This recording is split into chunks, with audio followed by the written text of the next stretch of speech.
Winter has come again. It's warm clothes. Time to get cuddly and warm. Well, today I just had a thought. I was thinking about Naomi. I was thinking about women in the Bible. Not many women. It was just a fleeting thought. I thought of Ruth.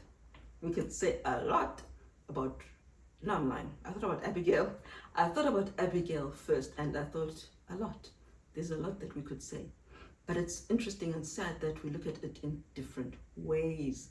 I'm not sure if I had added the quote, but I'd mentioned in the letter that my back and forth that my friend and I were having when we were asking the church why there's been silence about the horrors that their fellow friend is doing and has done. And I mentioned Nabal and Abigail because our founder is a woman. Isn't that interesting? Our founder is a woman, but the men are leading other women away from God. I mentioned the woman who I mentioned before in the conversation we had with them, whose husband was an absolute mess spiritually, abuser in every sense of the word, and also an adulterer as well, both A's, and how instead of keeping her in the faith, they helped kick her out by electing that type of wolf to the position of a shepherd. It's sad that our church was built on the strength of a woman, but now the strength of the women is not wanted. Not in all churches, not in all congregations, but in our congregations that my friend and I know of, have seen in other people's congregations and stories and lives, the strength of a woman is unwanted. The rebuke of a woman is unwanted, unacknowledged. The fear and tears and pain of a woman are not felt, are not seen, and do not matter. And yet without that woman, they would not be where they are now as leaders in this church. That is very, very sad because we know how God felt about women. He loved, valued them. He used them throughout history to lead and teach. Anyway, so we were talking about Abigail and how God viewed her favorably for being honest that her husband is a fool. End of story. So there was a lot we could say about that. But then I thought about Ruth and Naomi. And I thought, I want to be a Naomi. I don't want to be an enmeshed mother and mother-in-law. Let's contrast the two. There's a lady, young lady, very young. She's not a widow. She's not a widow. The mother of this young lady. Let's contrast them. You've got a young lady, her mother-in-law wants her to stay in the country she's in. But look at Naomi. Naomi would have benefited greatly if she had allowed Orpah and Ruth to stay with her, go with her. She's old, she's a widow, she knows how painful, how difficult life is for a widow. She knows the pain that a widow goes through, unseen, uncared for, begging for scraps, alone. She knows the pain, she knows the temporal suffering, the lack of food, the lack of money, and she knows the loneliness that she will endure if she allows those two ladies, I'll call them girls, if she allows those girls who she grew to love as if they were her own daughters to go back home. She would be losing a lot if she allowed them to leave her presence. If she allowed them to be out of her control, she would have nothing, nothing at all. She would lose it all. Their absence was almost a death sentence in those days, especially, just like it is in many African countries and other third world countries today. She needed them. She truly needed those two ladies, but she selflessly told them to go, not because she hated them, but because she loved them. And she loved them so much that she wanted to give them their freedom, because she wanted them to thrive and be happy. Naomi wanted her daughters-in-law to thrive and be happy. And she knew that the best place for that to happen would be away from her.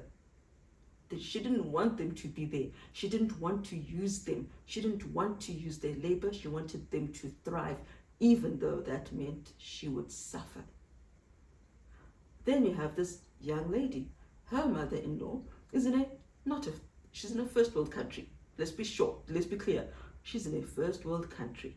She will not suffer, but she tells her daughter-in-law, you must stay here where I am. Do not go back home to your country. And instead, don't just only stay here so that I can see what you're doing and get to know what you're doing physically, be at the same church as you and always be watching you like I have been all this time, and able to tell other people what you're doing, which is a lie, but because I'm living with you, they believe that what I'm saying about you is the truth. I want you here so that I can keep lying about you because I hate you. And because I hate you, I don't want you to thrive in your own country. I don't want you to be happy. I want my son to be happy. And what makes my son happy is if I, his mother, am happy. And I'm happy if I have control over you. So young lady, you must stay here in my control, under my control, power over you, my knowledge of everything you're doing. Naomi would have had no knowledge at all of what Orpah and Ruth are going through, what they're doing, who they're talking to, how they're dressing. She won't be able to complain, oh, that daughter-in-law is such a pain. Can you believe she dresses modestly? Why is she covering herself up? It wouldn't be able to happen. There weren't even cell phones in those days. There was no knowledge at all, no control, nothing. There would have been no relationship whatsoever. She would have lost them for life. But here, this one, even if the children had, her daughter-in-law and the son had gone back home, she wouldn't have lost anything. They can visit each other. There are aeroplanes, there are cell phones, there are landlines, there's communication via computer. She wouldn't have lost a thing. And because she is healthy and living with a man, she wasn't a widow. She didn't have loneliness. She shouldn't have had loneliness. But as you and I both know, enmeshed mothers fill their loneliness by using their children instead of their spouses or their significant others. They make their children their confidants. Their children are meant to play the lover role. So if the child, her son, is gone, then her lover is gone. And she couldn't stand that. So she told this young lady, stay here where I can control you, where I'm close to my lover, your husband, and also lie. Yes, lie. So what if you might end up, rumbled by immigration? So what if you might end up in a detention center? So what that is very clear that you are not the kind of person or the person you are going to lie and claim you are? She told this woman told this young lady, pretend you're not from your own country. Pretend you're from my country. Lie, rather. Lie and say you are from my country and you are being persecuted in your country. And if you go back home, they will kill you. So you are telling them, I need to stay in this first world country because if I don't, I'm going to be killed. I'm a refugee. Except her daughter-in-law was not a refugee. So she didn't only not want her daughter-in-law to be happy and thrive, she also wanted her to live a lie.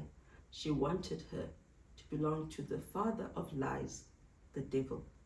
But that girl served the God of Naomi, the God of goodness, kindness, and sincerity, so she couldn't leave home and serve the God of her mother-in-law. The God that Naomi worshipped was a God of humility, selflessness, sacrifice, and sinlessness. Never would Naomi have said, you must lie. Instead, she even told the truth to Ruth. Okay, yeah, Boaz is there. He's all cool and lovely for you, but there's someone else. Someone else has the right to you. This other guy is probably, very likely, poorer than Boaz, but we need to follow the law. Follow the law. That is what a true godly mother does. She makes sure that her daughter-in-law, I mean, Ruth wasn't even a daughter-in-law, technically. She was a free girl.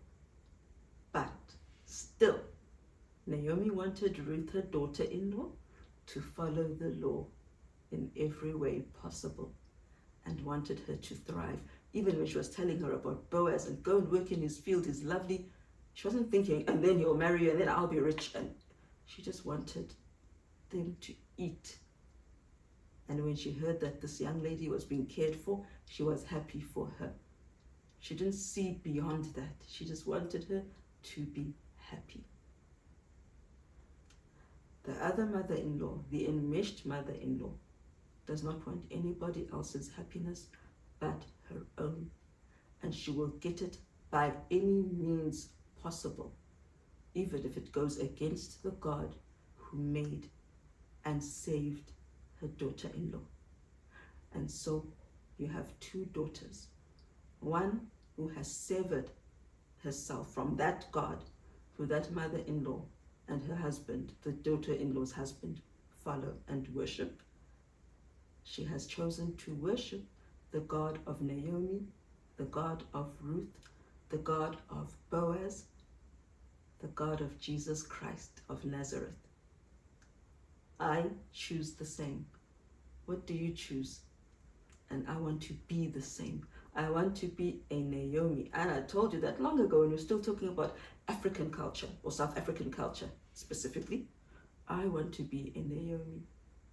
May we be Naomi to any Ruth that will come across. And I'm also thankful, on that note, that I don't have a husband. But like David and Jonathan, I've got a sister who is closer than any human relative has ever been and will ever be. Not blood, drawn by the same God who created us and redeemed us. And I'm thankful to her because worship is with her. My Sabbath is with her. She is my Sabbath fellowship. I'm thankful to her for being my Jonathan or my David, whichever way you want to look at it. God will fill the gap when you leave your neighbor to suffer the consequences of his folly.